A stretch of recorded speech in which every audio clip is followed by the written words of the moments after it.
बिस्मिल्लाहिर्रहमानिर्रहीम। आज जो हमारी ऑर्गेनेली है जिसको हमने डिस्कस करना है वो हमारी most important most interesting organelle है जिसका नाम है माइटोकॉन्ड्रिया। एग्जाम में आने वाली ये मोस्ट इम्पॉर्टेंट लॉन्ग क्वेश्चन है जो कि आता है कि right a detail note on mitochondria, उसके फंक्शंस के ऊपर विद स्ट्रक्चर्स, उसकी स्ट्रक्चर के साथ उसके फंक्शन के साथ हम माइटोकॉन्ड्रिया को आज देखेंगे समझेंगे। और माइटोकॉन्ड्रिया क्या है? माइटोकॉन्ड्रिया हमारे पास है power house of the cell. Cell को एटीपी प्रोवाइड करने का, एनर्जी प्रोवाइड करने का जो वाहिद जरिया है वो हमारे पास है माइटोकॉन्ड्रिया। तो आइए देखते हैं माइटोकॉन्ड्रिया क्या है। Mitochondria commonly called as power house of the cell. Mitochondria वो ऑर्गेनेली है जो खुद को रेप्लिकेट भी कर सकती है, ये सेल्फ रेप्लिकेटिंग ऑर्गेनेली भी है, ठीक है। इसको कॉमनली बोलते हैं power house of the cell क्योंकि सेल को मेन एनर्जी प्रोवाइड करने वाला यही मेन ऑर्गेनेली है जो सेल को एनर्जी प्रोवाइड करती है। They provide energy transducing system, ये एनर्जी ट्रांसड्यूसिंग सिस्टम है, सेल को एनर्जी प्रोवाइड करती है। क्यों? ताकि वो फूड को चेंज कर सके केमिकल एनर्जी में बाय ऑक्सीडेटिव फास्फोराइलेशन के थ्रू। और ऑक्सीडेटिव फास्फोराइलेशन के दौरान ड्यूरिंग एटीपी प्रोड्यूस होती है ड्यूरिंग ऑक्सीडेटिव फास्फोराइलेशन, ठीक है। उसके बाद हम अब अगर स्ट्रक्चर की बात करें माइटोकॉन्ड्रिया की, तो माइटोकॉन्ड्रिया हमारे पास इधर आपको इसकी डायग्राम में स्ट्रक्चर में नजर आएगा कि ये हमारे पास रॉड शेप होता है, ठीक है। माइटोकॉन्ड्रिया और रॉड शेप स्ट्रक्चर है, इसका डायमीटर 0.5 माइक्रोमीटर होता है। ये वेरिएबल लेंथ के हो सकते हैं लेकिन जो एवरेज इसकी लेंथ है वो 7 माइक्रोमीटर इसकी लेंथ होती है।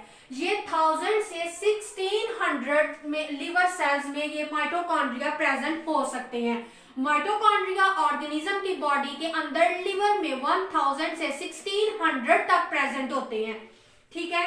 उसके बाद इनकी मेम्ब्रेन जो है ये मेम्ब्रेन बाउंड ऑर्गेनेली है, तो इसकी मेम्ब्रेन जो है वो 2 मेम्ब्रेन पर ये कंटेन करता है।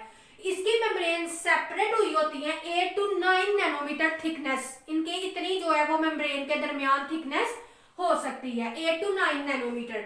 ये मेम्ब्रेन जो है वो कंपोज्ड होके दोनों मेम्ब्रेन, तो हम इनको कहते हैं यूनिट मेम्ब्रेन, ठीक है। Membrane is composed of lipid and protein. Mitochondria की जो मेम्ब्रेन होती हैं वो लिपिड और प्रोटीन्स की बनी हुई होती हैं।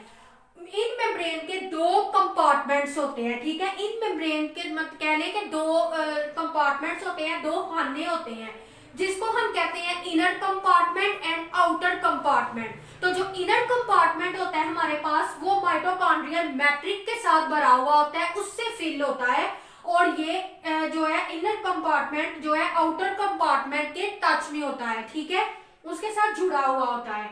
जो आउटर कंपार्टमेंट है हमारे पास वो बाउंड हुआ होता है जो है present between inner and outer membrane, ठीक है। ये इनर और आउटर मेम्ब्रेन के दरमियान में प्रेजेंट होता है, उसको हम कहते हैं आउटर कंपार्टमेंट्स। अगर हम इसकी स्ट्रक्चर की तरफ आए, ये माइटोकॉन्ड्रिया का स्ट्रक्चर मैंने ड्रॉ किया है, ये इसकी इनर मेम्ब्रेन है जो अंदर की तरफ है और ये आउटर मेम्ब्रेन है इसकी, ये अंदर इसकी फोल्डिंग्स को हम क्रिस्टा बोलते हैं, ठीक है। और इसके अंदर ये मैट्रिक्स है, ठीक है, जो जिसके अंदर के सारा जो है वो फ्लूइड प्रेजेंट होता है, माइटोकॉन्ड्रियल मैट्रिक्स प्रेजेंट होता है, ठीक है। जो कि इनर कंपार्टमेंट जो है हमारे पास जो इनर मेम्ब्रेन है, इनर कंपार्टमेंट है, वो माइटोकॉन्ड्रियल मैट्रिक्स के साथ जो है फिल हुआ होता है, तो ये हमारे पास इसके अंदर मैट्रिक्स है।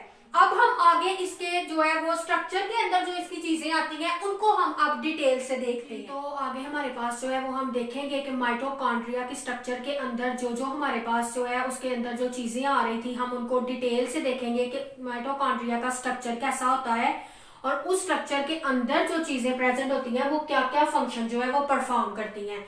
तो सबसे पहले हमारे पास है माइटोकॉन्ड्रियल मैट्रिक्स, ठीक है। ये जनरली होमोजेनस फ्लूइड होता है, यानी कि माइटोकॉन्ड्रिया की इनर मेम्ब्रेन के अंदर जो हमने पढ़ा था कि उसके अंदर फ्लूइड होता है, माइटोकॉन्ड्रियल मैट्रिक्स प्रेजेंट होता है, तो वो जनरली होमोजेनस फ्लूइड होता है। यानी कि वो जनरली होमोजेनस मतलब कि होमो मींस सेम जो है वो एक जैसा फ्लूइड उसके अंदर प्रेजेंट होता है, लेकिन सम टाइम उसके अंदर जो है वो डेंस ग्रेन्यूल्स भी होते हैं। ग्रेन्यूल्स हम कहते हैं दानेदार को, तो उनके अंदर जो है वो डेंस ग्रेन्यूल्स भी पर भी वो कंसिस्ट करता है वो ग्रेन्यूल जो है वो कंटेन होते हैं फॉस्फोलिपिड्स के ऊपर, ठीक है। उसके बाद mitochondrial matrix contain a circular DNA and ribosome. Mitochondrial matrix के अंदर जो है वो सर्कुलर डीएनए और राइबोसोम्स होता है। मैंने जैसा कि आपको पहले बताया है कि माइटोकॉन्ड्रिया जो है वो सेल्फ रेप्लिकेटिंग ऑर्गेनेली है, खुद को वो डुप्लीकेट कर सकती है, तो इस वजह से उसके पास अपना सर्कुलर डीएनए उसके पास मौजूद होता है। उसके बाद सेकंड हमारे पास है माइटोकॉन्ड्रियल क्रेस्ट। माइटोकॉन्ड्रियल क्रेस्ट किसको बोलते हैं? ये कंटेन कॉम्प्लेक्स फोल्डिंग्स, जो माइटोकॉन्ड्रिया के अंदर इस तरह की फोल्डिंग्स जो है वो प्रेजेंट होती हैं।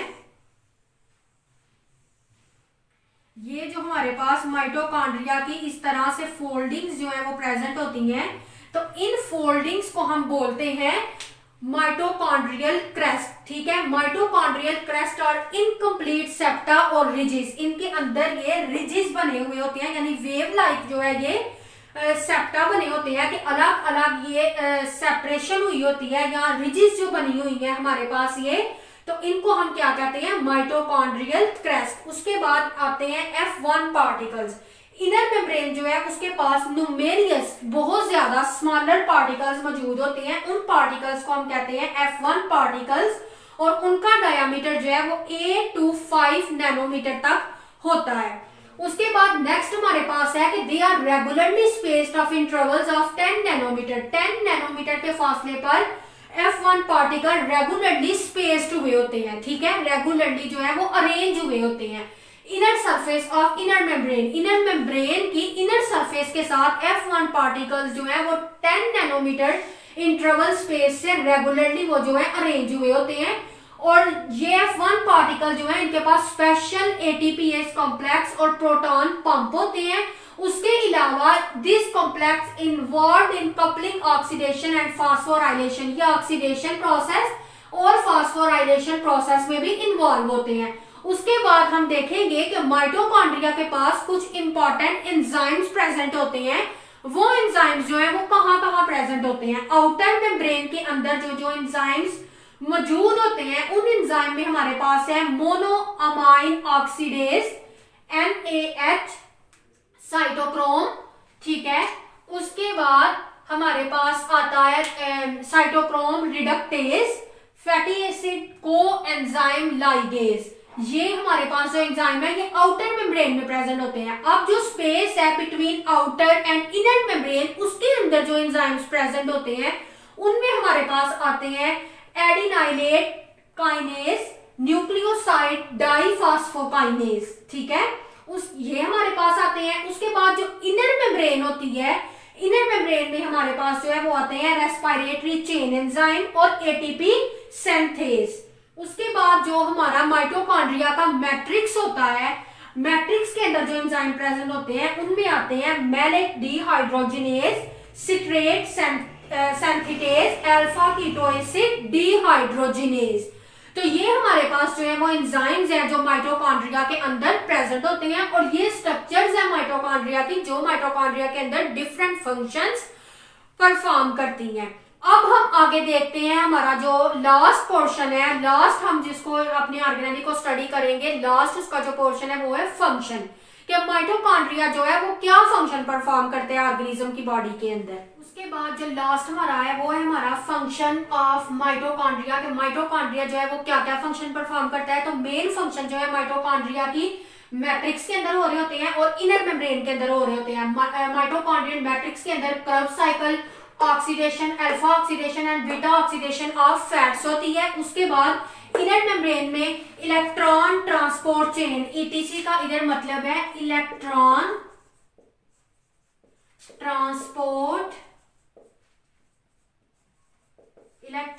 Transport chain and ATP synthesis by oxidative phosphorylation, oxidative phosphorylation से ATP की सिंथेसिस और इलेक्ट्रॉन ट्रांसपोर्ट चेन जो है वो ये वाले प्रोसेस जो है वो इनर मेम्ब्रेन के अंदर हो रहे होते हैं। तो जी ये हमारा आज का लेक्चर था जिसमें हमने माइटोकॉन्ड्रिया अपनी ऑर्गेनेली को, जो कि बहुत इंटरेस्टिंग है, बहुत इंपॉर्टेंट है पेपर के हवाले से, उसको आज हमने डिस्कस किया और हमने समझा कि माइटोकॉन्ड्रिया क्या है, माइटोकॉन्ड्रिया का स्ट्रक्चर कैसा है, उसके स्ट्रक्चर में जो जो चीजें प्रेजेंट होती हैं वो क्या क्या मेन फंक्शन परफॉर्म करती हैं, और फिर लास्ट पे हमने मेजर 2 फंक्शन पढ़े कि माइटोकॉन्ड्रिया के अंदर ओरिजिनली कौन कौन से फंक्शंस हो रहे होते हैं, वो ऑर्गेनिज्म की बॉडी के अंदर कौन कौन से ऐसे प्रोसेस हैं जिनमें वो इन्वॉल्व होता है। तो उसमें हमने देखा कि माइटोकॉन्ड्रियल मैट्रिक्स और इनर मेम्ब्रेन जो है वो मेन फंक्शन परफॉर्म करती है।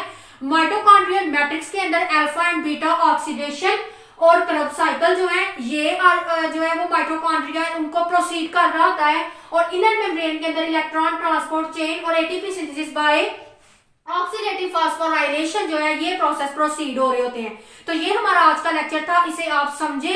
अगर आपको कोई क्वेश्चन है आपके माइंड में, आपको कोई कंफ्यूजन है, तो आप मुझे कमेंट बॉक्स में मैसेज करें।